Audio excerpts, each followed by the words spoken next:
Mbola ao anatin'izay vaovara politika izay ihany miantso Kongresy nasionaly ihany koa ny antoko UNDD androany nandritra ny fiainana tamin'ny mpanao gazety moa no nampahafantarany ny sekretera jeneraly nyty antoko ity ny momba izany.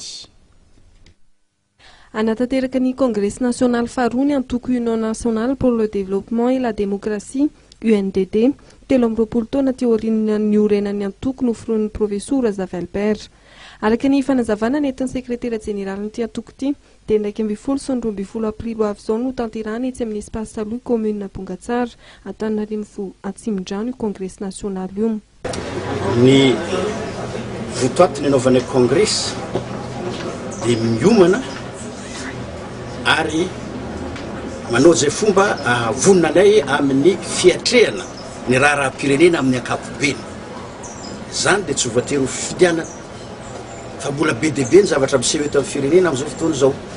Ny voalohany amin'izany tsika rehetra samy mahafantatra fa ny FFKM zao dia mbola miezaka manao médiation. Faharoa manaraka izay ny professeur Zafy izay filoha amboninahitray sady lehibe ny movansanay hatramin'izao dia mbola mitaky ny isiny référendum élection référendaire moa le izy alohan'ny isiny ny fifidianana ary ny tenako zao moa mitondra an'izany tany amin'ny conseil de gouvernement.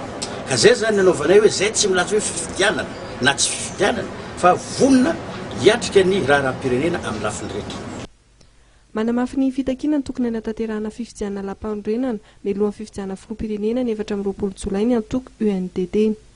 Izay na dia mbola tany amin'ny mouvance na mbola tany ivelan'ny fitondrana dia nilaza fa tsy mety aminay io lalam-panorenana io na izy amin'ny maha izy azy na ny fomba nandaniana azy na ny fomba nandrafetana azy tsy mety aminay. Zay no mahatonga anay hatramin'izao mbola miady ny olona miady mieritreritra ny andresy mbola miady ny isininy zany référendum zany izay isinina constitution anankiroa na dia ty ary napetraka zareo tsy manino fa misy anankiray koa atolotray zay ataontsika hoe ny votoatiny dia lalam-panorenana zay azona mizara mitsinjara aradrarana ny are-pirenena ny fahefa-pirenena ny ina moa zany ny culture pirenena eran'ny Madagasikara. Izay no votoatiny zay antsona amin'izay moa fa ny antsony olona azy fédéralisme fa na tsy izay ny zava-dehibe fa io foto-kevitra io. Momba fanatanterahana Kongresy nasionaly araka ny fanazavana nentina Andriamatomanory Regis dia tsy mifanaraka-hevitra ny tenany sy ny filoam-perinasa ny Dr Emmanuel Rakotovahiny. Ity faran'izay nilaza tamin'ny taratasy nosoratany 24 Martsa lasa teo fa tokony famenona no atao fa tsy fanavaozana amin'ny Front nasionaly. Ny minisitra Manory Regis kosa dia mitazona ny tokony anatanterahana Kongresy nasionaly izay nambarany fa hinona ny hanomezan'ny profesora Zavelbert Tsodrano azy.